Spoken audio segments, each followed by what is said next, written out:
Selamat sore Tribuners, Anda sedang menyaksikan live update Tribun News edisi Jumat 3 Juni 2022. Seperti biasa kami akan sajikan informasi terkini dari berbagai daerah yang akan dilaporkan secara langsung oleh reporter kami di lapangan. Bersama saya Dea Mita, kurang lebih 1,5 jam ke depan inilah live update selengkapnya. Kita menuju kabar pertama Tribuners, Komisi Pemberantasan Korupsi menggelar giat operasi tangkap tangan atau OTT di wilayah Yogyakarta dan Jakarta pada Kamis kemarin. Salah satu pihak yang diamankan yakni mantan Wali Kota Yogyakarta, Haryadi Suyuti. Selain menangkap Haryadi, tim KPK juga mengamankan dokumen beserta falas. Terkait ini selengkapnya dan kasus apa yang menjerat Haryadi akan dilaporkan oleh rekan Ilham Rian Pratama, reporter Tribun News yang sudah bergabung bersama kami. Silakan dengan laporan Anda. Ya, Dea dan Tribuners, sebagaimana disampaikan tadi, mantan Wali Kota Yogyakarta, Haryadi Suyuti, bersama 8 orang lainnya yang terdiri dari unsur swasta dan beberapa pejabat pada Pemkot Yogyakarta, terjaring giat OTT KPK pada Kamis kemarin. Operasi senyap berlangsung di 2 lokasi, yaitu Yogyakarta dan Jakarta. KPK menangkap Haryadi dan kawan-kawan karena mereka diduga terlibat dalam perkara suap perizinan pendirian apartemen di wilayah Yogyakarta. Selain menangkap 9 orang tersebut, tim KPK turut mengamankan dokumen dan uang tunai dalam pecahan dolar Amerika Serikat. KPK sendiri belum bisa mengungkapkan nominal uang yang diamankan karena tim saat ini masih menghitung jumlah uang dimaksud. Nah, sejak tadi malam, para pihak yang diamankan termasuk Haryadi sudah berada di gedung merah putih KPK untuk menjalani pemeriksaan lebih lanjut. KPK kini tengah melakukan gelar perkara atau ekspos untuk menentukan status hukum para pihak yang ditangkap tersebut. Rencananya konferensi pers akan dilangsungkan KPK pada sore hari ini. Demikian ya. Baik, terima kasih rekan Ilham Rian dan berikut Tribuners keterangan dari PLT juru bicara penindakan KPK Ali Fikri, selengkapnya akan ditampilkan. Berdasarkan informasi yang kami peroleh, benar hari ini tim KPK melakukan kegiatan tangkap tangan atas dugaan tindak pidana korupsi yang terjadi di Yogyakarta. Satu diantaranya adalah wali kota. Para pihak dimaksud segera dibawa ke Jakarta, ke Gedung Merah Putih KPK untuk dilakukan permintaan keterangan oleh tim KPK. Tentu dalam waktu 1x24 jam kami diberi kesempatan oleh undang-undang untuk segera menentukan sikap atas kegiatan dari tangkap tangan ini. Perkembangannya segera kami akan informasikan lebih lanjut. Beralih ke Kepulauan Riau, Tribuners, harga cabai merah di Kota Batam kian melejit, dibanderol hingga Rp70.000 per kilogramnya. Cabai merah asal Yogyakarta ini sudah mengalami kenaikan harga selama 2 hari. Sebelumnya pada 31 Mei 2022 lalu, harga cabai merah masih dibanderol Rp45.000 untuk 1 kilogramnya. Terkait kondisi terkini akan dilaporkan oleh rekan Roma Uli Sianturi, reporter Tribun Batam. Silakan dengan informasi Anda. Baik, terima kasih rekan Dea. Sejumlah komoditas barang pokok atau bapok di Kota Batam mengalami kenaikan harga, mulai dari cabai merah, cabai Jawa ataupun yang sering disebut dengan cabai setan, tomat, dan daging ayam. Nah, rekan Dea, untuk cabai merah dijual dari harga Rp70.000 hingga Rp80.000. Nah, kondisi ini membuat berkurangnya daya beli masyarakat terhadap komoditas cabai. Namun bukan berarti pembeli tidak jadi membeli, namun mengurangi kuantitas yang dibeli. Misalnya biasanya pembeli membeli cabai itu 1 kilo. Namun kali ini dikurangi menjadi setengah kilo. Bahkan pada saat kami melakukan live Facebook Tribun Batam di lokasi, banyak juga beberapa warga yang mengurung niatnya untuk membeli cabai. Selain itu, komoditas juga yang mengalami kenaikan harga itu adalah telur ayam dan daging ayam. Nah, untuk telur ayam mencapai Rp54.000 per 1 paket. Nah, begitu juga dengan harga daging ayam potong segar yang dijual mencapai Rp40.000 hingga Rp45.000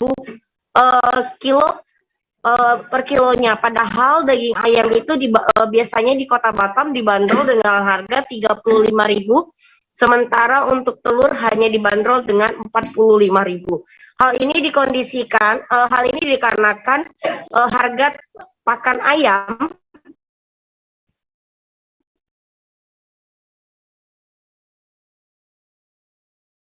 harga ayam. Selain itu stok daging ayam potong juga berdampak dan semakin sedikit di Kota Batam. Hal ini berpengaruh juga terhadap PMK yang terjadi di sejumlah wilayah lantaran Kota Batam itu bukan daerah ternak ataupun penghasil, sehingga barang-barang diambil dari luar seperti Jawa ataupun Sumatera. Nah, kita juga beralih ke komoditas tomat. Tomat yang berasal dari Medan, di Batam ini adalah berasal dari Medan, di mana sebelumnya dijual dengan harga 12.000 per kilo. Nah, untuk 2 hari terakhir dijual dengan harga Rp16.000 per kilo. Hal ini dikarenakan untuk pengangkutan melalui pesawat yang mengalami kenaikan harga. Begitu rekan Dea. Baik, terima kasih rekan Roma Uli untuk laporan Anda dari Batam. Selamat kembali bertugas. Kita beralih ke informasi berikutnya. Gubernur Sumatera Utara Edi Rahmayadi menggelar doa bersama untuk anak Ridwan Kamil, Emeril Khan Mumtaz atau Eril. Doa bersama dilakukan bersama dengan Paguyuban Wargi Sunda, Sumatera Utara. Terkait pelaksanaan acara ini akan dilaporkan selengkapnya oleh rekan Rehtin, reporter Tribun Medan yang sudah siap dengan informasinya. Silakan rekan. Terima kasih Dea.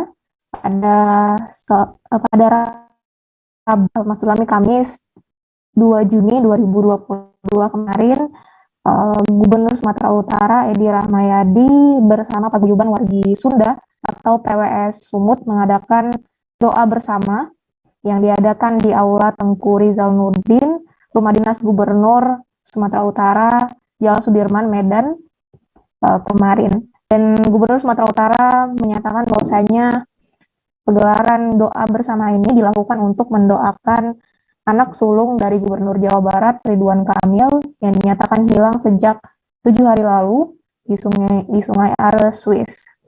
Dan usai melakukan doa bersama, Gubernur juga menyatakan bahwasanya doa bersama ini dilakukan tepat di malam Jumat dengan harapan untuk mendoakan agar putra sulung Gubernur Jawa Barat Ridwan Kamil bisa segera ditemukan.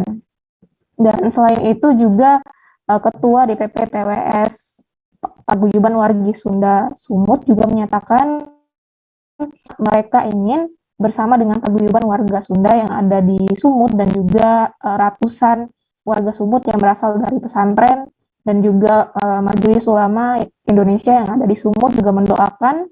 Dan hingga hari ini juga reporter Tribun juga telah mengupdate apakah nanti akan ada sholat gaib atau tidak yang dilakukan di Sumut, karena rencananya Gubernur Sumatera Utara beserta OPD terkait bersama juga pesantren-pesantren yang ada di Sumatera Utara rencananya akan mengadakan sholat gaib untuk putra sulung dari Gubernur Jawa Barat Ridwan Kamil. Begitu deh. Baik, terkait ini juga rekan Rehtin sudah mendapatkan keterangan dari Gubernur Sumatera Utara Edi Rahmayadi dan juga Ketua Umum DPP PWS Sumatera Utara Dadan Ramdan. Berikut selengkapnya. Utara Pak, dengan doa bersama ini harapannya seperti apa Pak? Kita mendoakan untuk putranya Kang Emil Ridwan Kamil. Ya sampai detik ini belum ditemukan. Semoga Allah menolong, membantu, memberikan yang terbaik. Semoga diberikan ketambahan untuk kedua orang tuanya, ayah dan ibunya. Itu doa kita semua. Dan malam Jumat, kita mendoakan termasuk warga-warga Sunda bersama warga Sumatera Utara, pesantren-pesantren, kita sudah untuk bersama-sama. Pak, bisa ceritakan Pak tentang doa bersama ini seperti apa dan harapan kita warga Sunda yang ada di Sumatera Utara ini seperti apa? Ya, tentu kita warga Sunda yang ada di Sumatera Utara tentunya mendoakan ya pada Kang Emil dan keluarga agar sabar ya di masa ini, dan tentu kita juga berharap sangat mudah-mudahan anaknya yang paling musibah tersebut segera ditemukan dalam keadaan apapun. Kita semua sangat prihatin dalam kejadian ini. Kami warga Sunda yang ada di Sumatera Utara merasakan menjadi saudara dengan Pak Emil, supaya Pak Emil lebih kuat menerima cobaan dan musibah ini. Insyaallah kami warga Sunda yang ada di Sumatera Utara selalu bersama dengan Pak Emil dan keluarga. Pak, izin Pak, nama Bapak? Saya Profesor Dr. Dadan Ramdan, MSc, Rektor Universitas Area. Sebagai apa ini? Saya sebagai Ketua. Warga negara Korea Selatan dilaporkan meninggal dunia di Balikpapan, Kalimantan Timur pada Kamis 2 Juni 2022 kemarin. Warga negara asing itu tewas setelah diduga nekat melompat dari lantai 23 salah satu apartemen di kota Balikpapan. WNA itu belakangan diketahui seorang pekerja di proyek Refinery Development Master Plan Kilang Minyak Balikpapan. Terkait fakta di lapangan dan juga kondisi terkini di lokasi akan dilaporkan oleh rekan kami Muhammad Zain. Silakan dengan informasi Anda. Selamat sore rekan dia dan pemirsa. Dari Tribun Kaltim menerima informasi bahwa seorang pekerja warga negara asing yang ditemukan tewas tidak jauh dari apartemen yang dia tinggali. Kemudian dari kepolisian sendiri kemudian menerima informasi tersebut cukup telat, di mana kematian dari pekerja tersebut yang berinisial IS dengan usia 49 tahun dinyatakan meninggal pada pukul 4:30 waktu Indonesia Tengah, namun kepolisian baru mendatangi TKP ataupun menerima laporan kurang lebih pada pukul 9:00 waktu Indonesia Tengah. Dari pihak kepolisian sendiri kemudian lantas melakukan penyelidikan terhadap temuan jasad tersebut dan ditemukan bahwa dari korban merupakan pekerja dari salah satu perusahaan, dalam hal ini RDMP Balikpapan, dan dari pihak perusahaan RDMP sendiri membenarkan terkait pekerjanya yang tewas dan memang tinggal di apartemen tersebut. Sampai saat ini dari pihak kepolisian masih mendalami keterangan saksi terkait penyebab dari kematian korban, termasuk menghimpun keterangan dari rekan-rekan teman kantor dan dari manajemen perusahaan. Lebih lanjut dari manajemen perusahaan saat ini juga sudah menghubungi pihak keluarga korban yang berada di Korea Selatan, dan dalam waktu dekat pihak keluarga akan diterbangkan ke Indonesia sambil menunggu jenazah korban dilakukan penyelidikan dan akan diterbangkan kembali ke kampung halaman. Demikian yang bisa dilaporkan rekan Dea. Baik, terkait ini juga rekan Zain sudah melakukan wawancara bersama Community Development Coordinator Media RDMP Balikpapan, Wildan Taufik. Berikut selengkapnya. Saya ceritakan kronologi ketika informasi itu sampai pada kami. Jadi kalau berdasarkan keterangan kepolisian sih korban meninggal pukul 4.30 seperti itu informasi yang kami terima. Informasi sendiri sampai ke pihak manajemen itu agak siang, mungkin sekitar pukul 9 sampai 9.30 informasi itu baru kami terima. Jadi yang menyampaikan adalah HSE kami. HSE kami menceritakan bahwa ada salah satu pekerja warga negara asing yang tinggal di apartemen itu jatuh kemudian meninggal seperti itu. Kami coba untuk telusuri siapa pekerja yang dimaksud sehingga sampai pada kesimpulan identitas Mr. Geo kalau nggak salah Geo. Jadi beliau ini kebetulan memang pekerja kami. Beliau warga negara Korea Selatan. Beliau bekerja sebagai technical manager di proyek kami. Majelis Ulama Indonesia atau MUI Provinsi Jawa Barat mengimbau masyarakat untuk menggelar sholat gaib untuk putra sulung Gubernur Jawa Barat Ridwan Kamil Emeril Khan Mumtaz di daerah masing-masing pada hari ini Jumat 3 Juni 2022. Masjid Raya Provinsi Jawa Barat menjadi salah satu lokasi digelarnya sholat gaib. Terkait pelaksanaannya akan diinformasikan oleh rekan kami Kemal Setia Permana. Silakan dengan laporan Anda. Halo, selamat sore. Sebenarnya dimanapun berada, memang tadi siang tepatnya pada malam Jumat laksanakan gaib untuk dengan kami dan sholat gaib digelar di banyak titik, diantaranya di Masjid Raya Bandung, Provinsi Jawa Barat. Setelah sholat Jumat tadi, seribuan warga jemaah yang ikut sholat Jumat di Masjid Raya ini mengikuti sholat gaib yang di Jawa Barat dan pihak terkait ini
Rekan Kemal, silakan.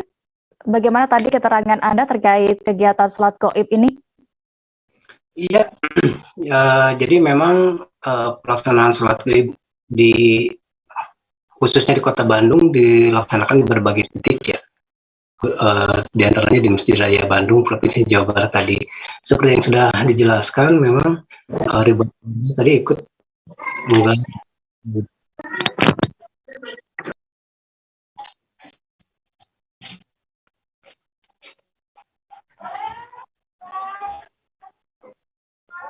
Halo? Iya. Baik, rekan Kemal mungkin ada yang ingin disampaikan lagi? Tadi DKM Masjid Raya Provinsi Jawa Barat mengimbau masyarakat untuk juga memberikan doa bagi keselamatan dan bagi keberadaan putra Gubernur Jawa Barat. DKM berharap bahwa masyarakat juga ikut menggelar sholat gaib di tempat masing-masing, selain memang sudah diinstruksikan oleh MUI Jawa Barat. Demikian ya. Baik, terima kasih rekan Kemal Setia Permana untuk laporan Anda dari Jawa Barat. Selamat kembali bertugas. Kita beralih ke informasi berikutnya. Tribuners, Menteri Pariwisata dan Ekonomi Kreatif Sandiaga Uno melakukan kunjungan ke Kalimantan Selatan. Pada hari ini Jumat 3 Juni 2022, Sandiaga Uno terpantau mengunjungi kawasan Desa Wisata Kubah Basirih, Banjarmasin. Sandiaga Uno datang ke kawasan ini menaiki speedboat, disambut atraksi para acil pasar terapung menggunakan kelotok serta para anggota BPK. Bagaimana terkait kunjungan ini akan dilaporkan selengkapnya oleh rekan Frans Rumbon, reporter Banjarmasin Pos. Silakan dengan informasi Anda.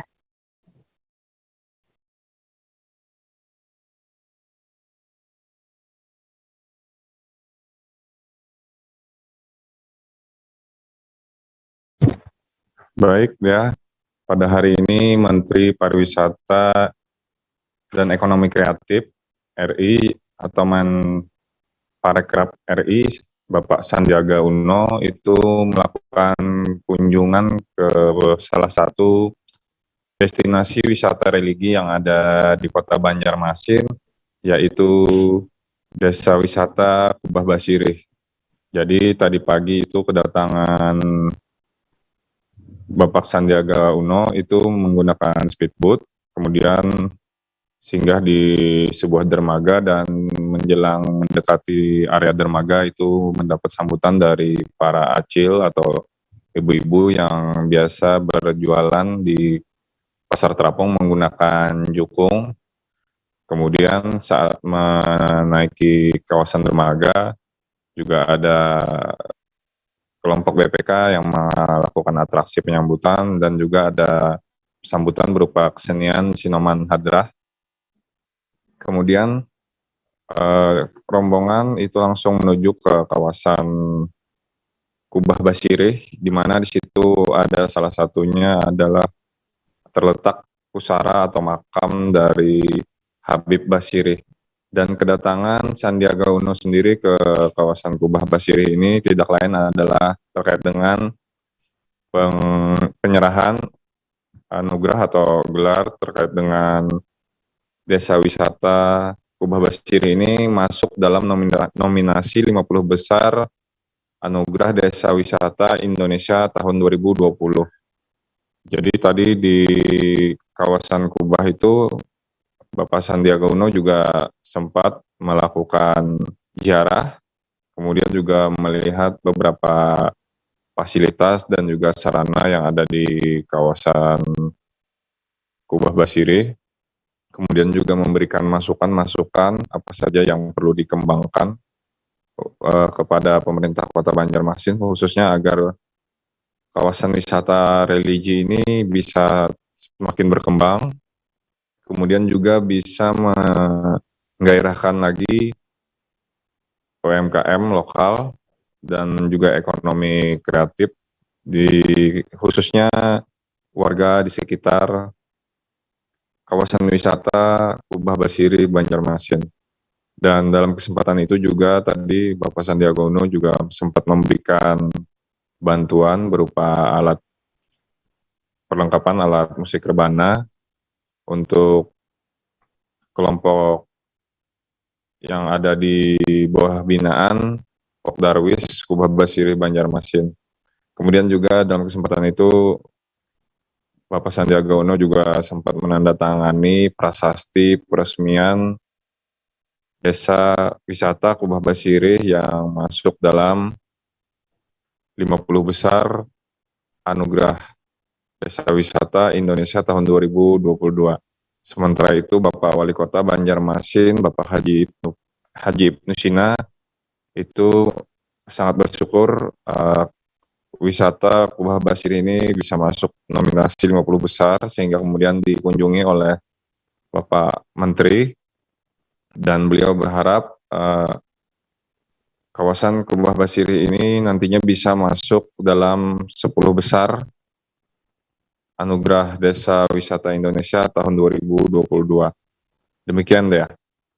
Baik, terima kasih rekan Frans Rumbon untuk informasi Anda. Selamat kembali bertugas. Kita menuju informasi berikutnya.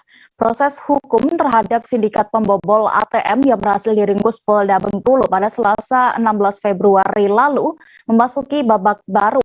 Setelah penangkapan 7 tersangka, Polda Bengkulu kembali berhasil mengamankan 2 orang lainnya.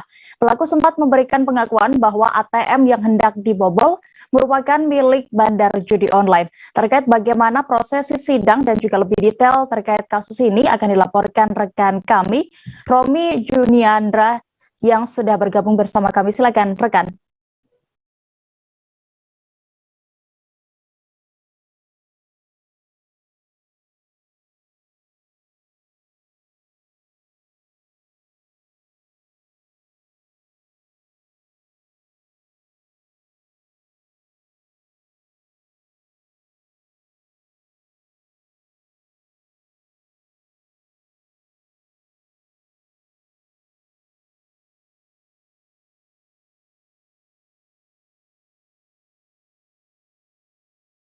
Baik, rekan Dea dan juga Tribuners, bahwa memang benar kasus pembobolan ATM atau pembobolan bank lintas provinsi yang ditangkap oleh aparat Polda Bengkulu pada 15 Februari lalu saat ini masih terus berlangsung, dan hingga beberapa waktu lalu sudah menjalani beberapa kali sidang, dan para terdakwa ini dalam persidangan itu bersifat kooperatif tidak ada yang ditutup-tutupi dalam persidangan seperti yang dikatakan oleh salah satu kuasa hukum terdakwa yakni Dede, Frastian dan juga Julian, bahwa klien mereka dalam persidangan ini bersikap terbuka.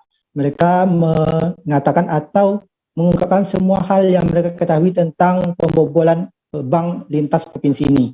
Yang diketahui bahwa jumlah kerugiannya cukup besar, yakni sebesar 2,9 miliar rupiah dari beberapa lokasi atau provinsi yang ada di Indonesia.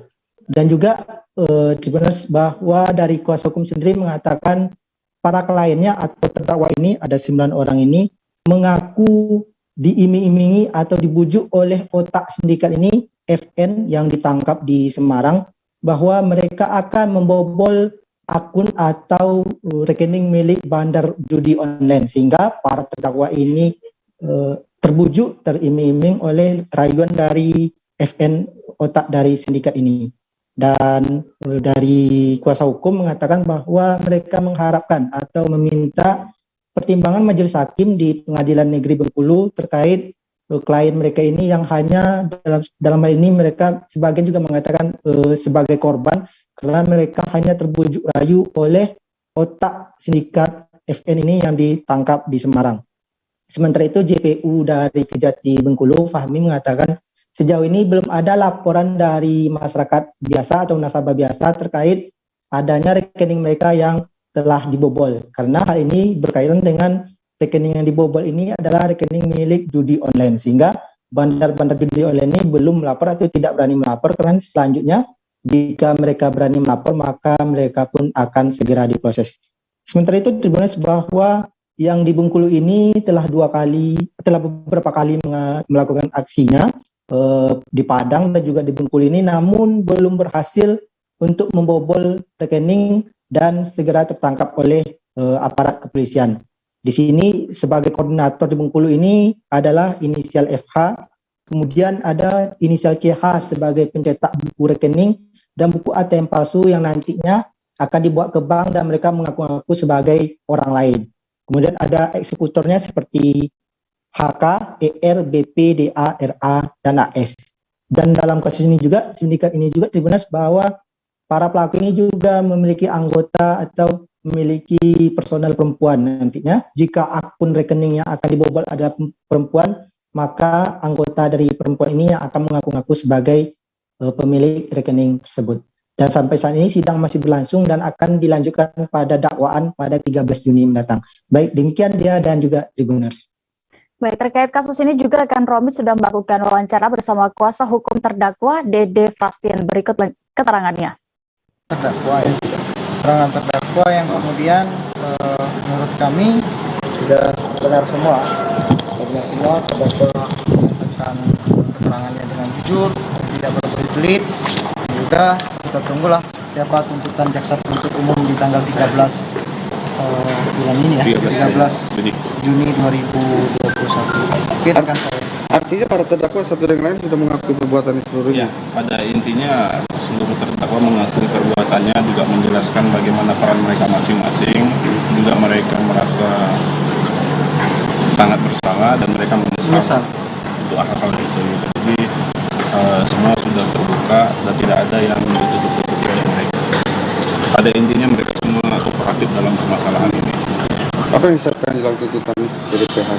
Enggak, yang menariknya begini dalam keterangan terdakwa ini, ke 9 orang terdakwa ini kemudian memang dihubungi oleh Fahri yang merupakan otak pelaku dari dugaan kejahatan pembobolan bank BRI ini. Nah, inilah yang menjadi faktor yang meringankan mungkin nanti yang bisa dipertimbangkan oleh majelis hakim yang menuntut dan mengadili perkara akuo untuk meringankan hukuman dari terdakwa ini. Nah, karena mereka ini hanya disuruh dan dibujuk rayu. Beralih ke Jawa Timur, tim investigasi Gedung Kantor Kamar Dagang dan Industri atau Kadin Kabupaten Kediri mengungkapkan fakta yayasan yang menaungi kantor Kadin Kabupaten Kediri telah beralih. Sebelumnya, kantor Kadin Kabupaten Kediri berada di bawah naungan Yayasan Kadin Kabupaten Kediri dan kini beralih kepada Yayasan Berdikari. Selengkapnya terkait ini akan diinformasikan oleh rekan kami Didik Mashu di Reporter Surya yang sudah siap dengan informasi lengkapnya. Silakan. Selamat siang Dea dan Tribuners sekalian. Jadi konflik Kadin Kamar Dagang dan Industri Kabupaten Kediri ini memang sudah berlarut-larut. Jadi sejak 3 tahun yang lalu diawali dengan terjadinya dualisme kepengurusan Kadin yang berbeda, yakni yang pertama kepengurusan di bawah Yakti Muryati atau Bunda Yakti, dan kemudian di bawah Rahmadi Yogi. Rahmadi Yogi ini merupakan menantu mantan Bupati Kediri yang juga mengklaim sebagai Ketua Kadin. Nah, akibat konflik ini kemudian terjadi bahwa kepemilikan gedung kantor Kadin Kabupaten Kediri tiba-tiba beralih yang sebelumnya di bawah Yayasan Kadin Kabupaten Kediri, kemudian telah beralih ke Yayasan Berdikari. Nah, peralihan ini yang kemudian membuat pengurus Kadin Kabupaten Kediri yang lainnya kemudian membentuk tim investigasi yang beranggotakan 5 orang, masing-masing Haji Abu Musleh, kemudian Gus Munir, ada juga Helmi Ansori, kemudian Khairul Anam dan Karim Amrullah.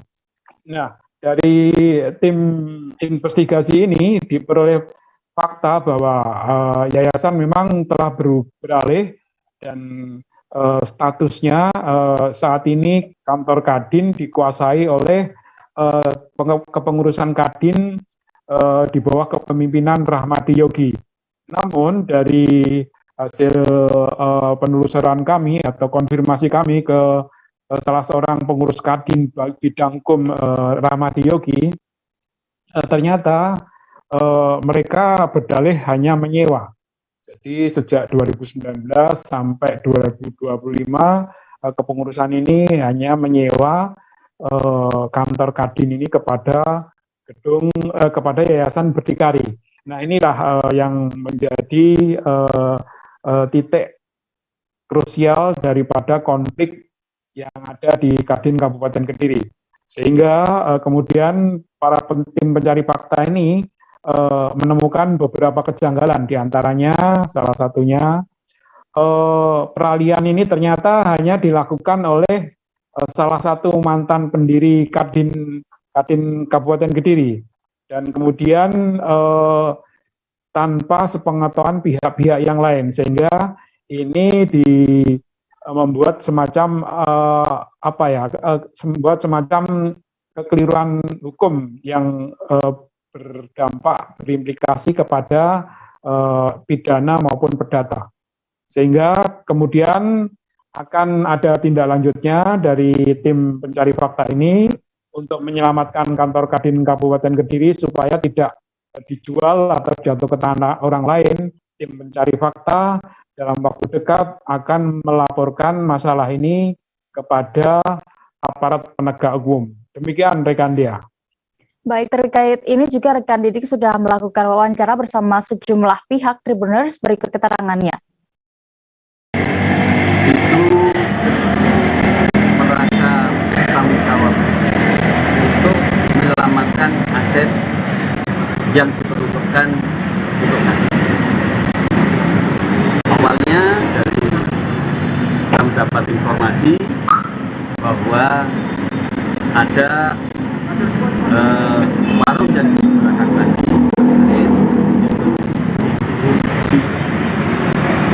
katanya akan ada kekuatan bangsa dan lain sebagainya.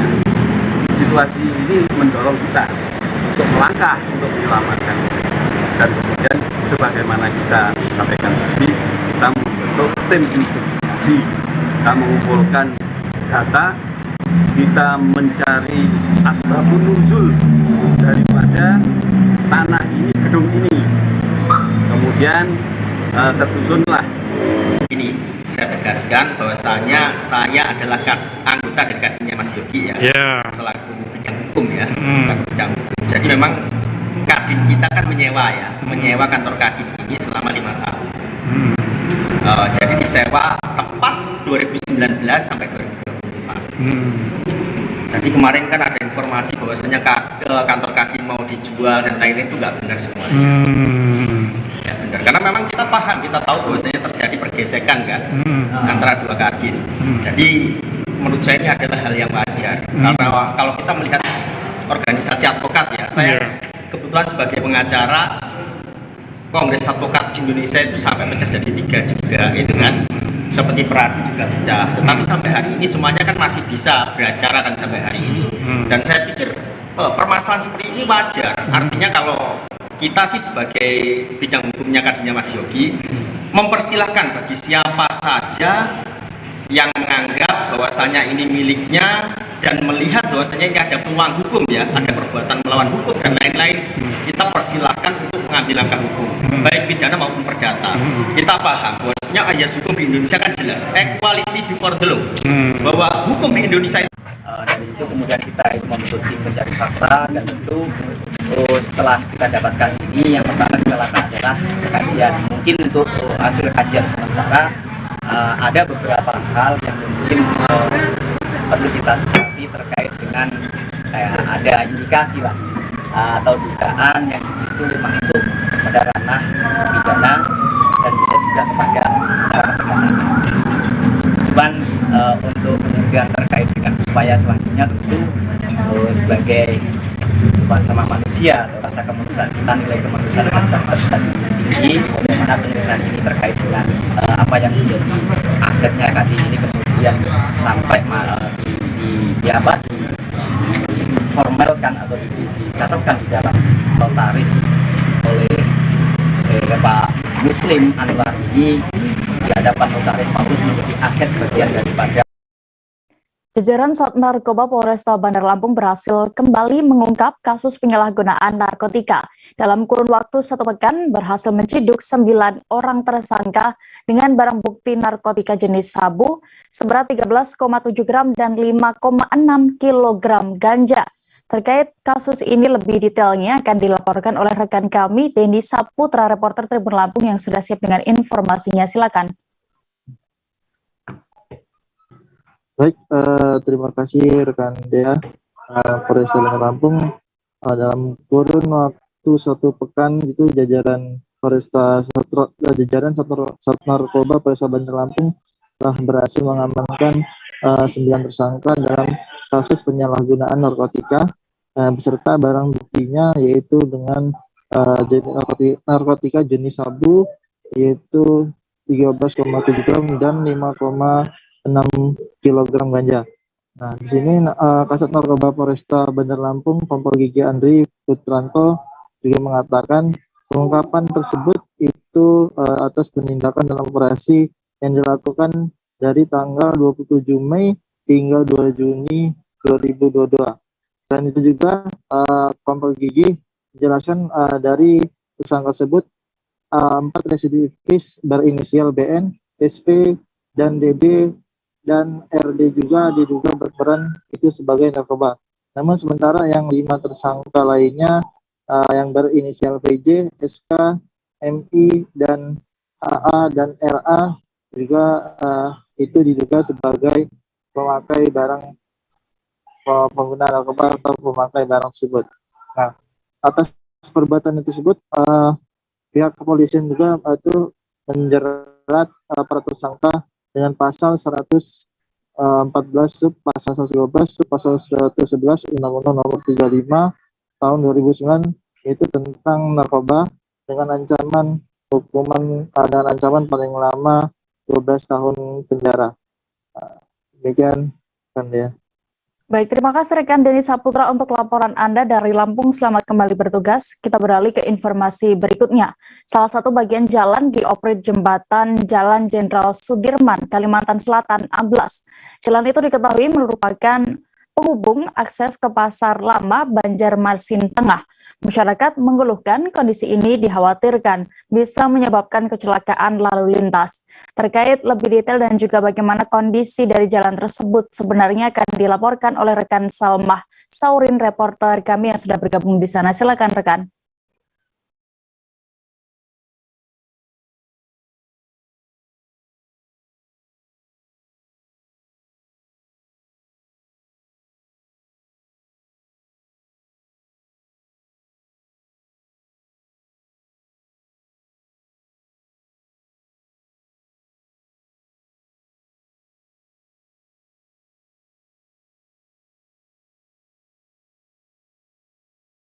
Baik rekan Dea, kawasan 0 km adalah salah satu ruang publik di Banjarmasin. Namun sayangnya jalur jalan di situ yaitu di kawasan Jalan Jenderal Sudirman ada bagian yang rusak dan berpotensi mengundang bahaya.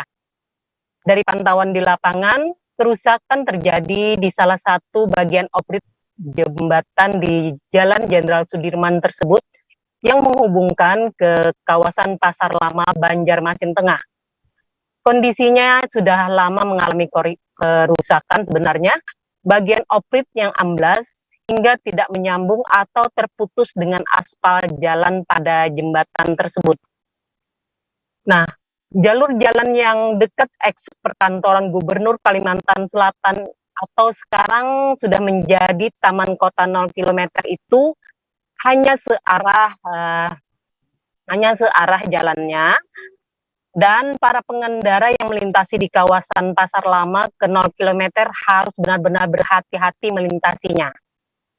Memang bisa kita lihat pengendara mobil maupun sepeda motor roda 2 melintas harus menurunkan kecepatan kendaraan bila melintas di kawasan jembatan yang opritnya tadi amblas. Nah, ada sekitar 30 meter ruas jalan yang amblas, terutama di bagian kiri dan kanan jalan. Selebar kurang lebih 10 meter, ada yang retak dan tergenang air. Tentunya agar aman, pengendara yang melintas harus memilih bagian tengah jalan tersebut. Bahkan kawasan jalan ini kerap terendam air apabila air sungai Matapura dalam kondisi pasang. Terlebih tidak ada tanda dan rambu peringatan di kawasan tersebut, sehingga bagi pengendara atau warga yang tidak tahu kondisi jalan ini, yang sangat dikhawatirkan akan mengalami berbahaya intinya ya, dan perlu perhatian pada seluruh pengguna jalan agar selalu berhati-hati melintasi jalan ini. Begitu rekan Dea. Baik, terima kasih rekan Salma Sauri untuk laporan Anda. Selamat kembali bertugas. Kita beralih ke Jakarta. Tribuners, terjadi bencana tanah longsor di rumah makan Saung 3, Sawangan, Kota Depok. Dalam insiden itu, 2 orang dilaporkan meninggal dunia. Dari informasi yang dihimpun di lapangan, kedua korban meninggal dunia adalah laki-laki dan perempuan. Untuk kronologi kejadian dan bagaimana situasinya di sana akan dilaporkan oleh rekan kami, Dwi Putra Kesuma, reporter Tribun Jakarta yang sudah siap dengan informasinya. Silakan, rekan. Baik, selamat sore Dea dan juga pemirsa Tribuners. Bisa saya sampaikan bahwa kronologi musibah longsor maut di rumah makan Saung 3 yang terletak di Kecamatan Sawangan, Kota Depok ini terjadi pada Kamis tanggal 2 Juni 2022 kemarin sore. Musibah ini terjadi ketika ada 3 pengunjung yang mana masing-masing berinisial SU dan berusia 55 tahun, kemudian 6 tahun, dan juga DS yang berusia saat kejadian sedang santap bersama di rumah makan tersebut, persisnya di dalam saung, dan tiba-tiba saja tembok turap yang persis berada di belakang saung itu longsor beserta tanah hingga menimpa ketiga korban. Sial bagi M, keduanya tertimpa puing bangunan hingga menderita sejumlah luka dan khususnya luka parah di bagian kepala hingga akhirnya keduanya meninggal di lokasi kejadian. Sementara DS hingga saat ini masih menjalani perawatan di rumah sakit. DS sendiri mengalami luka sobek pada tangan kanannya sepanjang 4 cm, kemudian lecet dan memar di beberapa bagian tubuhnya hingga merasakan sakit pinggang pada bagian sakit yang cukup sakit pada bagian pinggangnya. Saat ini sendiri kedua jasad korban dunia sudah dimakamkan. Untuk jenazah SU sudah dimakamkan pagi tadi, sementara untuk jenazah SM dimakamkan setelah sholat Jumat siang tadi. Hingga saat ini rumah makan Saung 3 sendiri masih ditutup dan terpasang garis polisi hingga penyelidikan lebih lanjut. Kurang lebih itu yang bisa saya sampaikan, dia. Baik, terima kasih rekan Dwi Putra Kusuma untuk laporan Anda langsung dari Depok. Selamat kembali bertugas. Kita menuju informasi berikutnya. Dua pebalap dari tim Jaguar TCS Racing, yaitu Mitch Evans dan juga Sam Bird, hadir di acara Charge Event di The Brassey Clubhouse Pantai Indah Kapuk.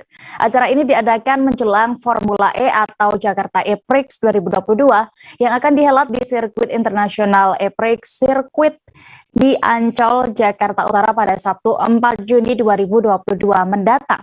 Terkait apa yang dilakukan dalam acara tersebut akan dilaporkan rekan kami Muhammad Dipa. Silakan dengan informasi Anda.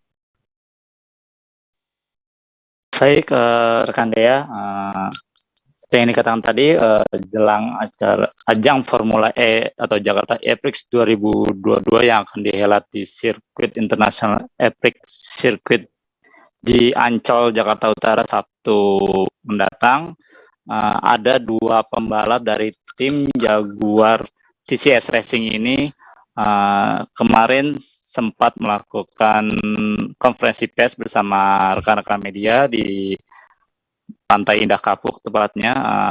Mereka mengaku bahwa untuk persiapan ajang Formula E Jakarta 2022 ini mereka mengaku sangat terpengaruh dengan perubahan cuaca, di mana kita tahu sendiri Jakarta beberapa pekan ini cukup panas cuacanya, dan menurut mereka berdua, yaitu pembalap dari tim Jaguar TCS Racing ini yang Mitch Evans dan Sam Bird, mereka mengaku bahwa perubahan cuaca di setiap lokasi sirkuit yang akan dilombakan itu memang sangat berpengaruh terhadap performa mesin ataupun baterai dari kendaraan Formula E ini. Sehingga Mitch Evans sendiri mengaku bahwa dia harus melakukan beberapa strategi dalam balapan nanti dan juga mempersiapkan diri agar tidak terdehidrasi sehingga tidak mengganggu konsentrasi ataupun fokus terhadap balapan Sabtu mendatang. Nah, begitu juga dengan Sam bahwa cuaca panas yang mendera Jakarta beberapa pekan ini memang menjadi perhatian khusus bagi tim Jaguar TCS Racing, di mana akan dilakukan strategi-strategi khusus mengenai kendaraan-kendaraan yang akan disiapkan dalam perhelatan Formula E Jakarta 2022 pada Sabtu mendatang. Demikian rekan Dea yang bisa saya laporkan. Baik, terima kasih rekan Muhammad Dipa untuk informasi Anda. Selamat kembali bertugas. Kita beralih ke kabar berikutnya. Badan Pengurus Daerah Himpunan Pengusaha Muda Indonesia Nusa Tenggara Timur terus berperan merekrut sekaligus mendampingi pengusaha muda di NTT. Kali ini BPD HIPMI NTT menyasar kalangan mahasiswa. Terkait apa acara yang diselenggarakan dan juga bertujuan untuk apa akan diinformasikan oleh rekan kami Irfan Hoy, reporter dari Pos Kupang yang sudah bergabung. Silakan rekan Irfan. Ya, dan Tribuners bisa saya sampaikan berkaitan dengan kegiatan yang dilakukan Ghost to Campus oleh BPBD HIPMI NTT sendiri yang berlangsung beberapa waktu lalu. Kegiatan ini berlangsung di Universitas Kristen Artawacana Kupang. Tujuannya adalah bagaimana HIPMI NTT sendiri merekrut sebanyak mungkin pengusaha muda, khususnya dari kalangan mahasiswa untuk bergabung dalam HIPMI NTT. Nah, dalam penjelasan dari Ketua HIPMI NTT sendiri, Muhammad Iksan Darwis, dia menyampaikan bahwa kegiatan ini merupakan kegiatan program nasional yang diteruskan oleh pengurus pusat dari HIPMI ke daerah-daerah di tingkatan provinsi hingga ke cabang yang ada di kabupaten kota. Mereka mengaku bahwa pengusaha muda di Indonesia secara global sendiri masih berada di kisaran 3,4% terpaut ataukah masih tertinggal cukup jauh dari negara-negara tetangga seperti di Vietnam, Malaysia, dan Singapura. Nah, untuk itu atas instruksi dari Ketua Umum Pengurus Pusat HIPMI sendiri, kegiatan ini kemudian dilaksanakan. Nantinya dari HIPMI NTT sendiri akan berupaya dan juga menggait para pengusaha muda dari kalangan mahasiswa untuk bergabung dalam HIPMI NTT sendiri. Nantinya mereka akan membuka event atau festival bisnis plan atau perencanaan berkaitan dengan program bisnis untuk nantinya HIPMI akan merekrut untuk bergabung dalam HIPMI NTT. Nah, kejuaraan-kejuaraan itu digelar pada beberapa waktu nanti setelah selesai acara sosialisasi ataukah agenda sosialisasi yang dilakukan oleh HIPMI NTT sendiri. Nah, untuk HIPMI program dari sosialisasi atau Goes to Campus dari HIPMI NTT sendiri berlangsung pada tahun ini dan direncanakan akan berakhir pada akhir tahun. Nantinya ada 13 pengurus dari HIPMI yang ada di perguruan tinggi yang bertugas untuk merekrut sekaligus mendata semua para pengusaha atau orang-orang dari kalangan mahasiswa yang berniat untuk bergabung di dalam HIPMI NTT sendiri. Dari mereka yang tergabung kemudian akan diusulkan. Semisalnya kalau mereka kekurangan pendanaan akan dibantu oleh HIPMI NTT sendiri berkaitan dengan relasi dan juga pendanaan. Seperti begitu ya, saya kembalikan. Baik, terkait ini juga rekan Irfan sudah mendapatkan keterangan dari Ketua BPD HIPMI NTT Muhammad Ihsan Darwis. Berikut selengkapnya. Melaksanakan program dari pusat, di mana programnya HIPMI Go to Campus. Kami dalam hal ini BPD HIPMI NTT datang ke kampus Universitas Kristen Alfa Wacana, yang dimana kampus pertama di NTT yang kami kunjungi untuk menyebarkan semangat kewirausahaan untuk kalangan anak muda, yang dimana nanti kami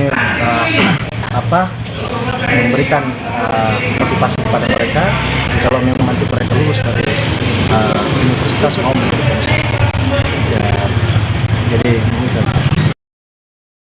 Sebanyak 158 calon jemaah haji asal kota Cirebon berangkat ke Tanah Suci pada akhir bulan ini.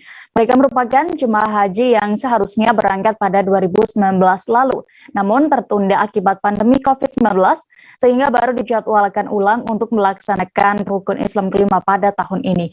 Terkait ini selengkapnya akan dilaporkan rekan Ahmad Imam Baihaqi, reporter Tribun Cirebon yang sudah siap dengan informasinya. Silakan rekan.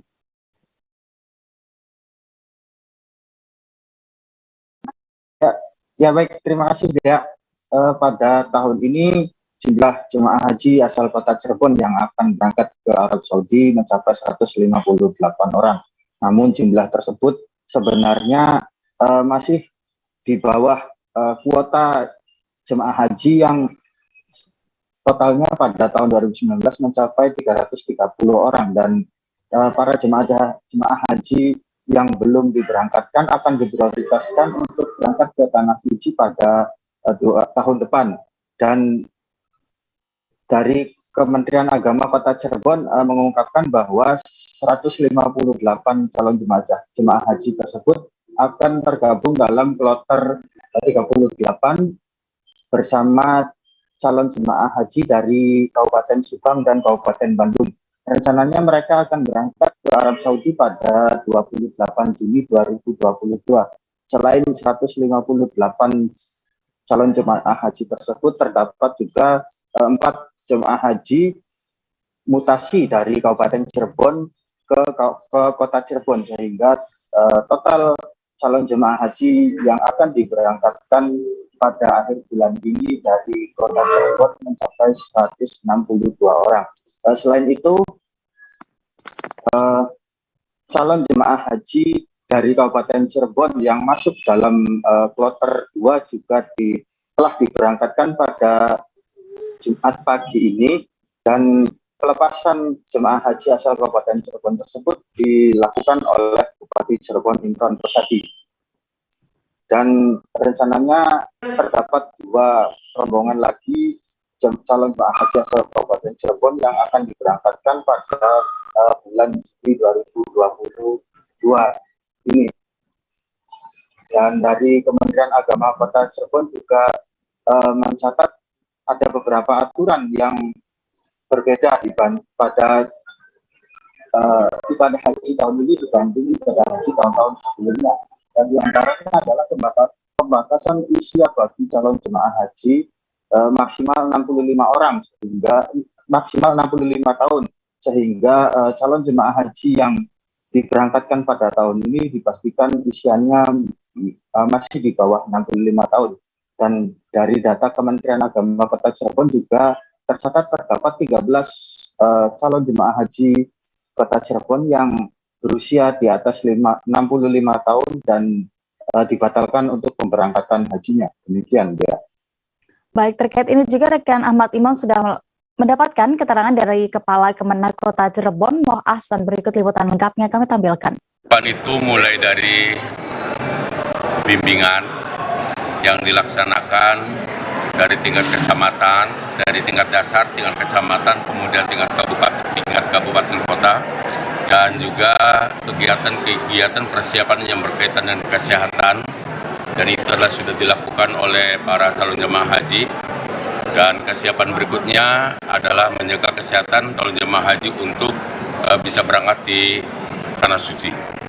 Jumlah calon jemaah yang akan diberangkatkan tahun sekarang ini adalah di Kota Cirebon sebanyak 158 calon jamaah haji. Berangkatnya kapan Pak? 158? Tanggal 28 Juni, nomor 2. Itu kloter berapa Pak masuknya? Dari 38. Kalau tahun sekarang ini ada pembatasan usia. Usia jamaah haji yang 65 tahun tidak bisa diberangkatkan. Dan yang diberangkatkan usia 65 tahun ke bawah. Bergeser ke Jakarta, Tribuners, pembalap Formula E Nick de Vries asal Belanda mengungkap fakta bahwa dirinya memiliki keturunan Indonesia.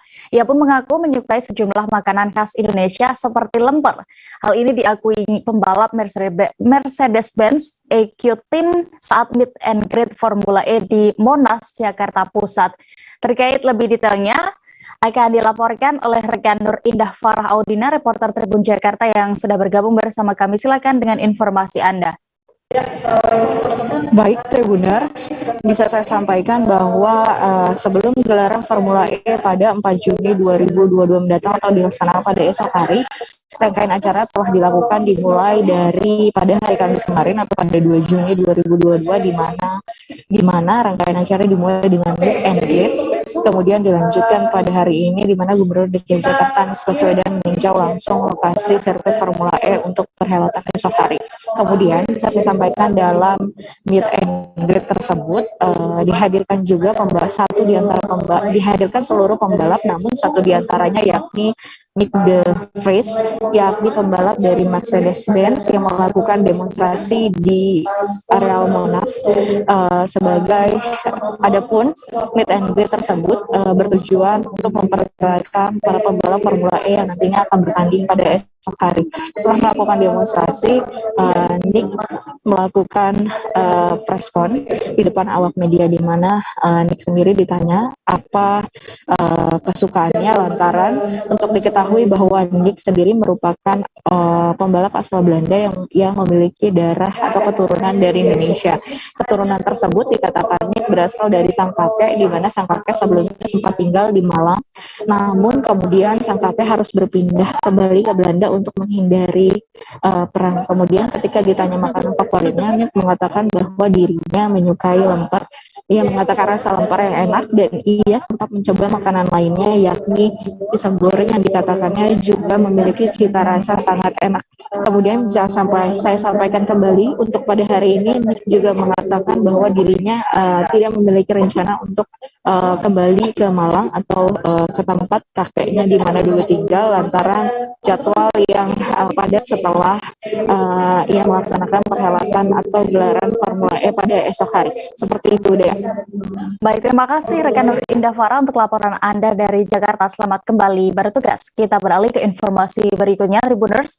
Ratusan masyarakat di Kecamatan Oba Utara, Kota Tidore, Kepulauan Maluku Utara, memadati Masjid Raya Saiful Al-Khair At-Sofi'i. Kedatangan masyarakat ini karena adanya safari dakwah Ustadz Abdul Somad atau yang akrab disapa UAS. Pantauan di lapangan pada hari ini Jumat 3 Juni 2022. Ratusan masyarakat yang datang ini baik dari para jamaah laki-laki maupun perempuan. Untuk situasi tadi saat acara akan dilaporkan oleh rekan kami Randi Basri, reporter dari Tribun Ternate yang sudah bergabung bersama kami. Silakan rekan. Baik Dea, terima kasih kesempatannya.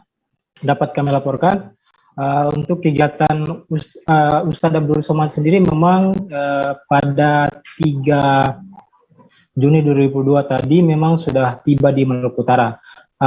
UAS sendiri setelah tiba di kota Ternate dijadwalkan mengunjungi ibu kota Sofifi Provinsi Maluku Utara pada pukul 12.36 waktu Indonesia Timur. Di sini dapat kami laporkan UAS dari Ternate sendiri menyeberang menggunakan speedboat ke pelabuhan Sofifi, yakni pelabuhan dermaga parkir Pemprov Maluku Utara yang berada di Desa Balbar, Kecamatan Oba Utara. Namun di sini setelah tiba UAS sendiri dijemput langsung oleh Gubernur Provinsi Maluku Utara Abdul Ghani Kasuba dengan beberapa tarian, yakni tarian soya-soya dan kasida. Setelah dijemput, UAS sendiri diarahkan menuju ke Masjid Raya Saiful Khairat Sofifi. Di sana langsung dilaksanakan sholat Jumat dan saat itu juga UAS bertindak sebagai khutbah dalam sholat Jumat tersebut. Setelah dilaksanakan Jumatan bersama pada pukul 13.20 UAS langsung diarahkan panitia untuk melakukan safari dakwah, dan di lokasi safari dakwah sendiri memang terlihat sejumlah masyarakat yang terdiri baik dari jamaah laki-laki maupun perempuan. Memang di kondisi lantai 2 Masjid Raya Sofifi memang dipadati para sejumlah jamaah dengan yang datang mendengar ceramah dari UAS sendiri. UAS memang sempat melakukan ceramah hampir lebih selesai pada pukul 15.30 waktu Indonesia Timur.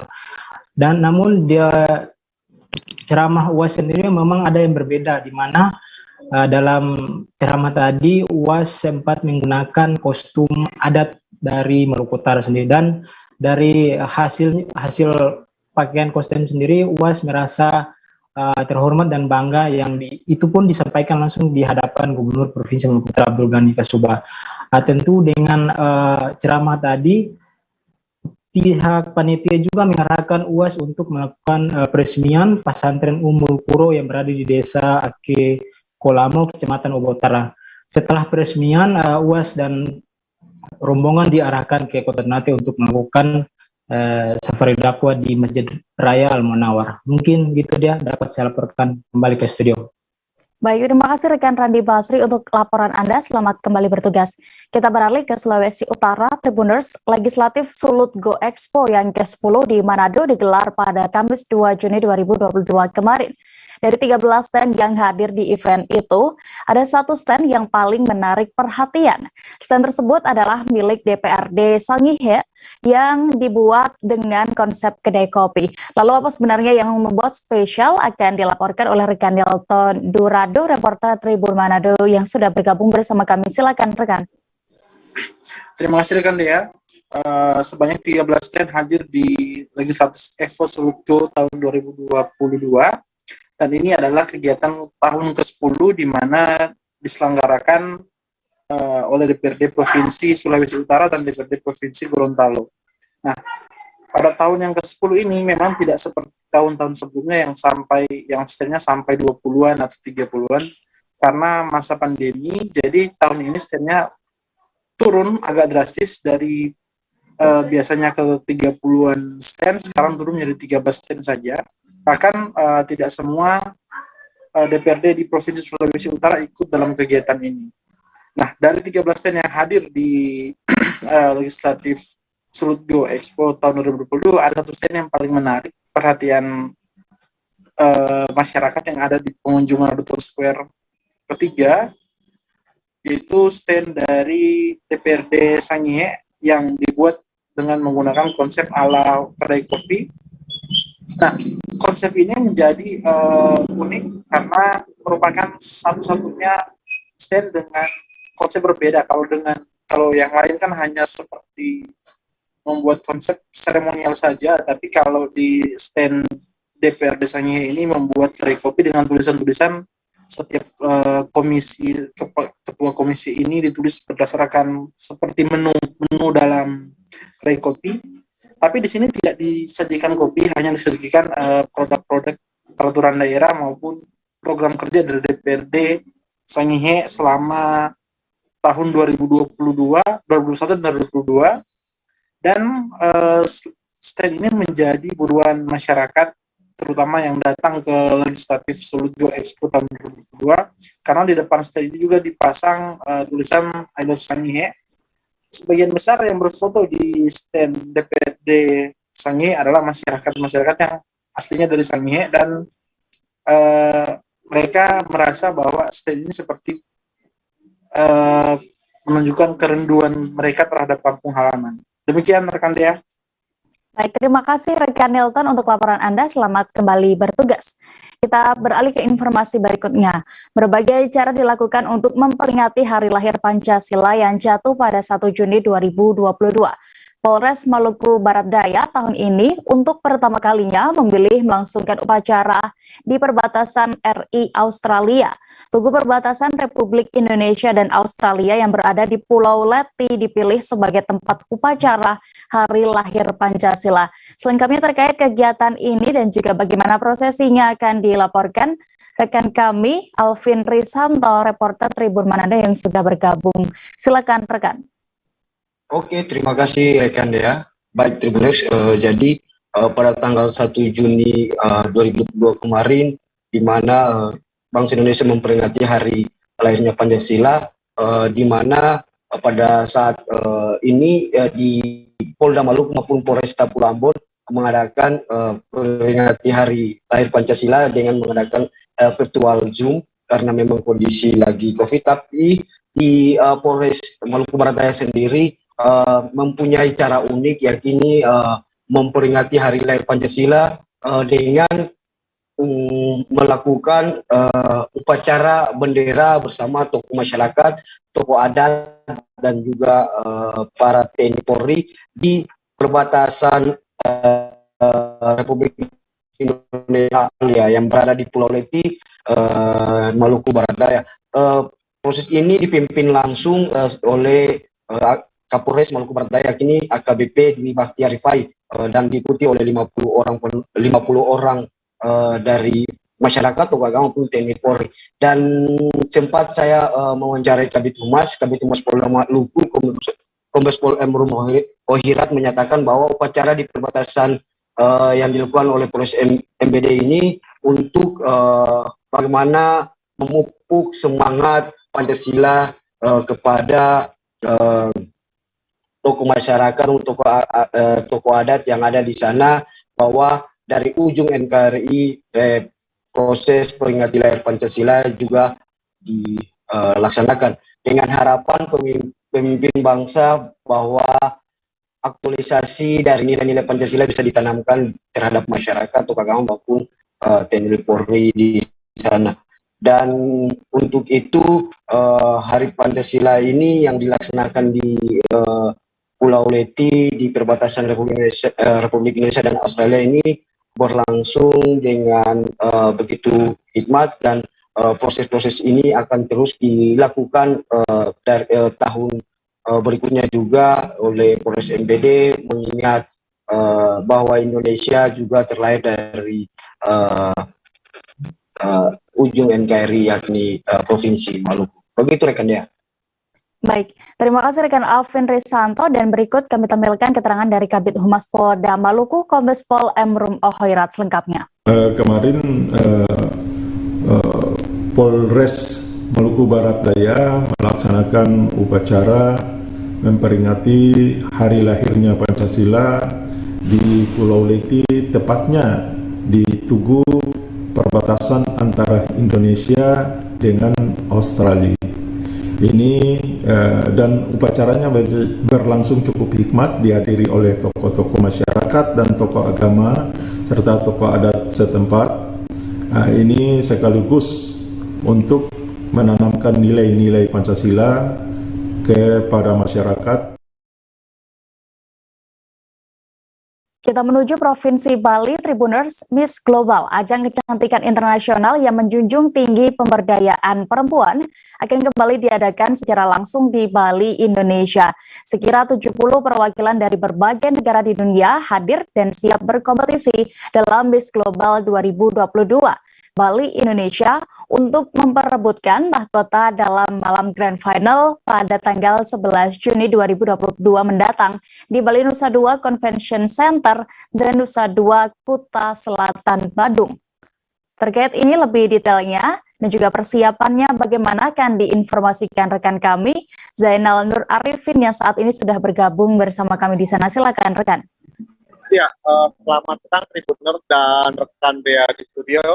Bali, dipilihnya Bali menurut Direktur Nasional Mahakarya Duta Pesona Indonesia Dr. Kisanti adalah sebagai upaya atau sebagai bagian dari upaya berkelanjutan untuk mempromosikan pariwisata Indonesia dan Bali khususnya serta mempercepat pemulihan ekonomi di masa pandemi COVID-19 sekarang ini. Di mana Miss Global 2022 ini diadakan di Bali mulai tanggal 31 Mei yang lalu hingga 11 Juni mendatang dan akan memperebutkan mahkota dalam malam Grand Final pada tanggal 11 Juni mendatang. Sekitar 70 perwakilan dari berbagai negara ini hadir dan siap berkompetisi dalam malam Grand Final tersebut. Di mana sebelum mencapai puncak acara pada malam Grand Final sendiri, seluruh kontestan akan melakukan berbagai rangkaian kegiatan. Salah satunya mulai dari mengunjungi kawasan destinasi wisata prioritas atau unggulan yang ada di Bali, kemudian melakukan proses pemotretan dan kemudian kompetisi pendahuluan atau preliminary competition yang akan diadakan pada tanggal 8 Juni mendatang di TS Suite Hotel Seminyak, Bali. Dan dalam edisi ke-9 Miss Global kali ini, dan pertama kalinya akan memperebutkan atau menyandangkan mahkota kepada dua pemenang untuk Miss Global 2021 dan 2022 dalam satu panggung. Nah, dan Olivia Aten akan mewakili Indonesia di ajang Miss Global 2022 ini. Begitu banyak persiapan yang dilakukan oleh Olivia Aten sendiri dalam Miss Global 2022, mulai dari pelatihan catwalk, kemudian make up, kegiatan sosial, hingga public speaking. Dan dalam konferensi pers yang tadi juga dipilih 3 besar favorit Miss Global 2022 versi para awak media. Dan saat ini rangkaian kegiatan Miss Global sendiri sudah berlangsung hingga hari ini dan akan selesai pada puncaknya pada 11 Juni 2022 mendatang. Demikian rekan dia di studio. Baik, terima kasih rekan Zainal untuk laporan Anda. Selamat kembali bertugas. Kita menuju informasi berikutnya di Sumatera Selatan, Tribuners. Berbagai jenis buah-buahan terlihat tumbuh subur terawat di City Park yang ada di Jalan Lubuk Kawah Komplek Ruku Bandara Residence Palembang. Bahkan terlihat pohon durian yang masih kecil namun sudah berbunga. Bagaimana bisa dan apa metode yang dipakai? Saat ini kami sudah terhubung dengan rekan Linda, reporter dari Tribun Sumsel yang akan melaporkan selengkapnya. Silakan rekan. Ya Dea, dapat saya informasikan bahwa di City Park ini menggunakan metode grafting gitu ya. Berdasarkan informasi dari founder City Park itu Arsad Matondang, yang menceritakan bahwa membudidayakan tanaman buah-buahan dengan metode grafting ini, menurut si Arsad ini metode grafting atau sambung tunas itu bisa membantu tanaman lebih cepat untuk berbuah. Nah, seperti pohon durian yang biasanya butuh belasan tahun untuk berbuah, tapi dengan metode grafting ini cukup 3,5 tahun saja itu sudah bisa berbuah.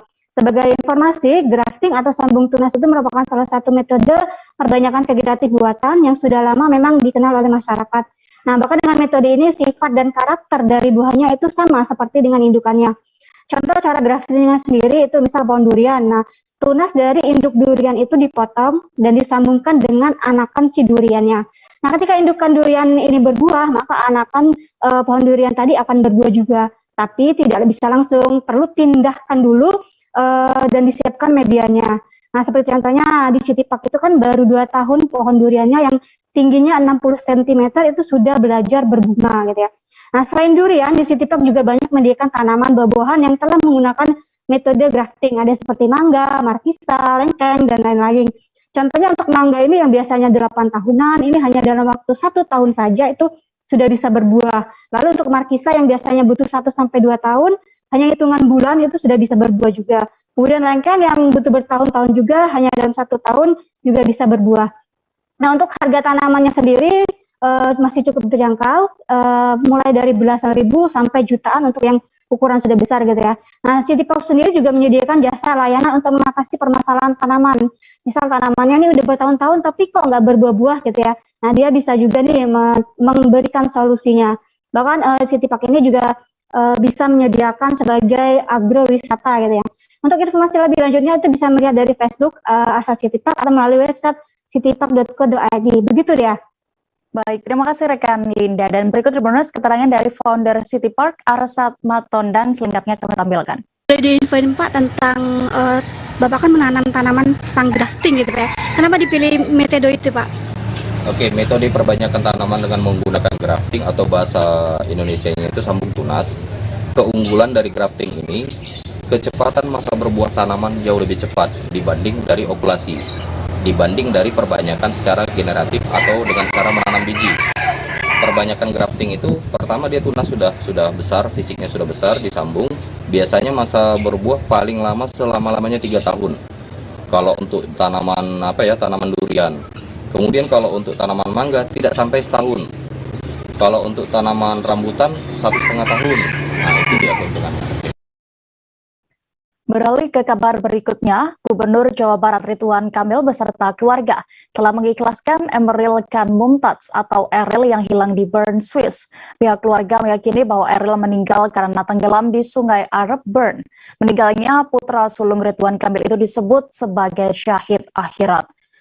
Hal tersebut dikonfirmasi langsung oleh LP Nasmuzaman, adik Ridwan Kamil dalam konferensi pers hari ini Jumat 3 Juni 2022. LP menyampaikan pihak keluarga Ridwan Kamil yang ada di Bandung, Jawa Barat sudah berkonsultasi dengan para ulama dari Majelis Ulama Indonesia Jawa Barat. Setelah hampir sepekan pencarian, putra sulung Ridwan Kamil ini belum juga ditemukan. Hingga akhirnya Eril dinyatakan meninggal dunia karena tenggelam atau dalam syariat Islam disebut syahid akhirat. Selain itu, keputusan keadaan Eril disebut sebagai syahid akhirat setelah KBRI dan kepolisian Swiss mengubah status pencarian. Dari yang semula orang hilang menjadi pencarian orang tenggelam. Kendati dinyatakan syahid akhirat, keluarga tetap fokus melakukan pencarian. LP sendiri saat ini tengah berada di kota Bern, Swiss untuk melanjutkan pemantauan dan pencarian putra sulung Ridwan Kamil tersebut. Pencarian Eril dilakukan dengan berbagai macam metode, satu di antaranya hari ini pihak kepolisian mengerahkan anjing pelacak.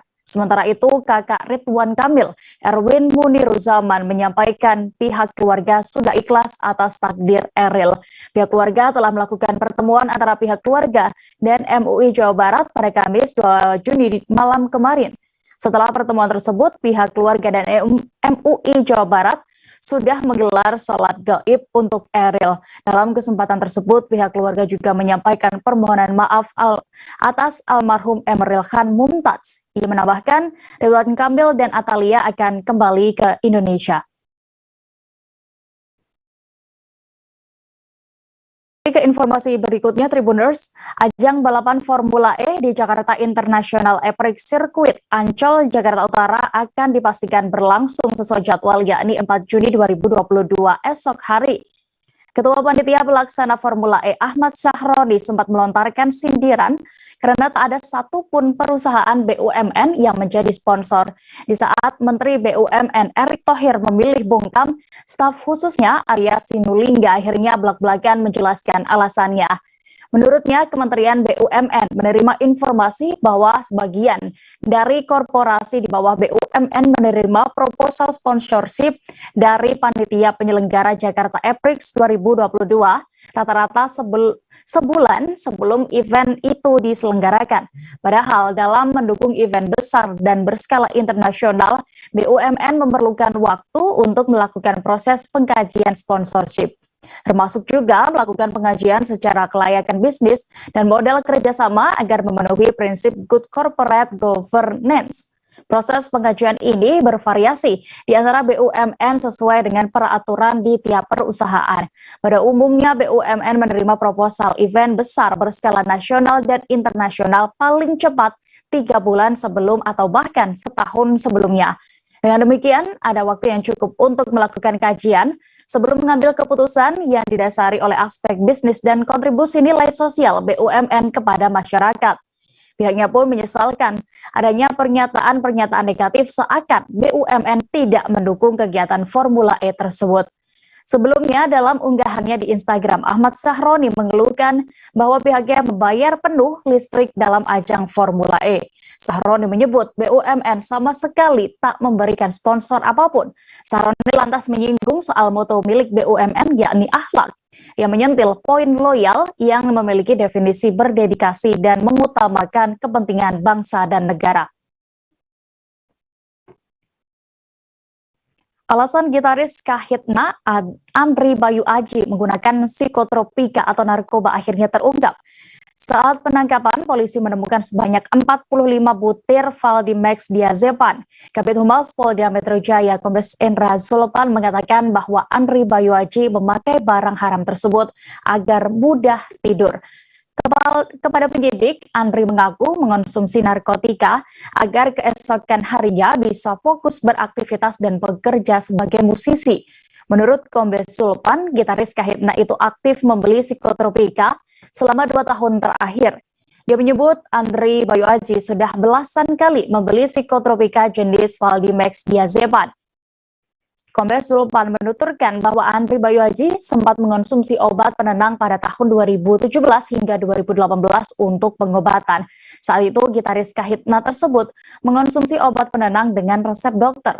Namun Andri malah kembali mengonsumsinya secara ilegal pada tahun 2020 hingga 2022 dengan membeli secara online. Obat Valdimax diazepam seharusnya diperoleh dengan resep dokter. Namun Andri mendapatkannya tanpa resep dokter. Sebelumnya, Andri Bayu Aji ditangkap di Indekos kawasan Cilandak, Jakarta Selatan pada Kamis 2 Mei 2022 kemarin sekira pukul 12.30 waktu Indonesia Barat. Atas perbuatannya, Andri kini disangkakan pasal 62 Junto pasal 37 ayat 1 Undang-Undang Republik Indonesia nomor 5 tahun 1997 tentang psikotropika dengan ancaman hukuman di atas 5 tahun penjara. Satuan Tugas Penanganan COVID-19 memastikan bahwa hingga saat ini pembayaran perawatan pasien COVID-19 masih ditanggung oleh pemerintah. Indonesia saat ini diketahui tengah dalam proses transisi dari pandemi menuju ke endemi COVID-19. Pertambahan kasus baru pun konsisten mengalami penurunan. Hal ini dipastikan oleh juru bicara pemerintah untuk penanganan COVID-19, Profesor Wiku Adhisasmito dalam konferensi pers virtual pada Kamis 2 Juni 2022 kemarin. Kebijakan ini sesuai dengan keputusan Menteri Kesehatan RI nomor 104 tahun 2020 yang masih berlaku hingga saat ini. Biaya perawatan pasien COVID-19 ini akan ditanggung sampai pasien dinyatakan sembuh atau negatif COVID-19 dan diperbolehkan pulang oleh dokter penanggung jawab pelayanan atau DPJP. Disinggung terkait pemberlakuan pembatasan kegiatan masyarakat atau PPKM. Ia mengatakan sampai saat ini PPKM masih diterapkan di Indonesia. Wiku menegaskan PPKM merupakan bentuk pengendalian COVID-19 yang dianjurkan oleh World Health Organization atau WHO. Pemerintah juga masih terus memantau kasus COVID-19 meskipun terhitung 4 pekan setelah Lebaran kasus COVID-19 di Indonesia terus terkendali, bahkan level PPKM di kabupaten kota di Indonesia juga terus membaik. Profesor Wiko juga mengimbau kepada masyarakat untuk tetap menggunakan masker. Masyarakat juga tetap menjaga protokol kesehatan dan berperilaku hidup bersih, sehat agar tidak terjadi lagi lonjakan pandemi COVID-19.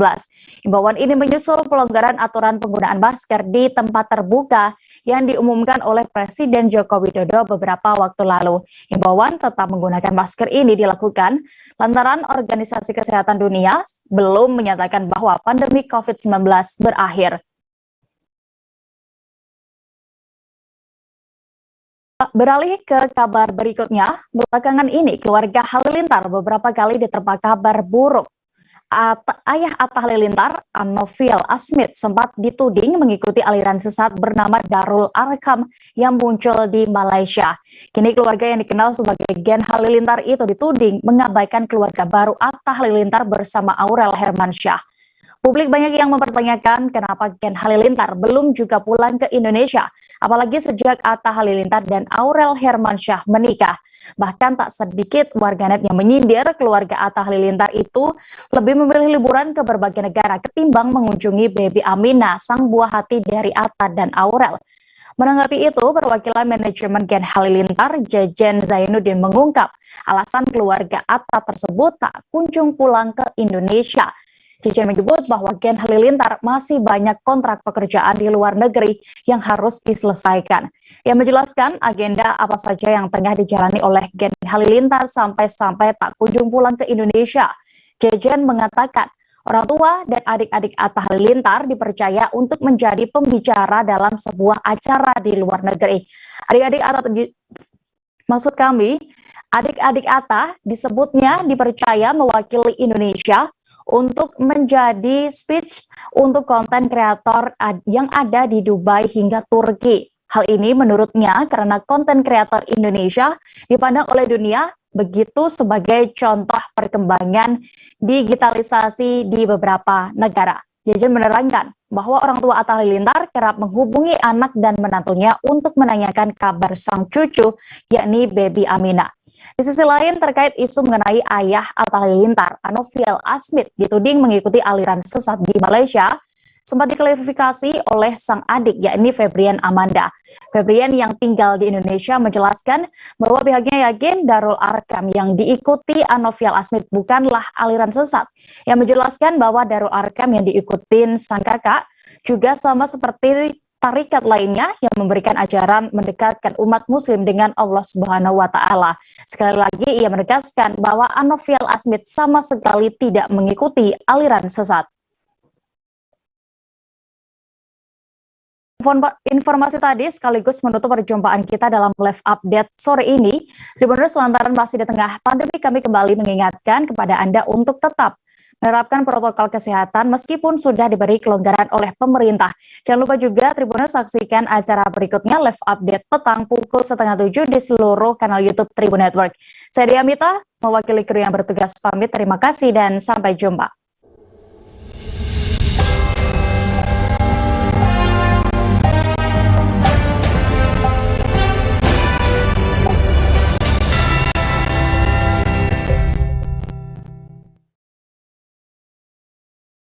Jangan lupa like, subscribe, dan share ya!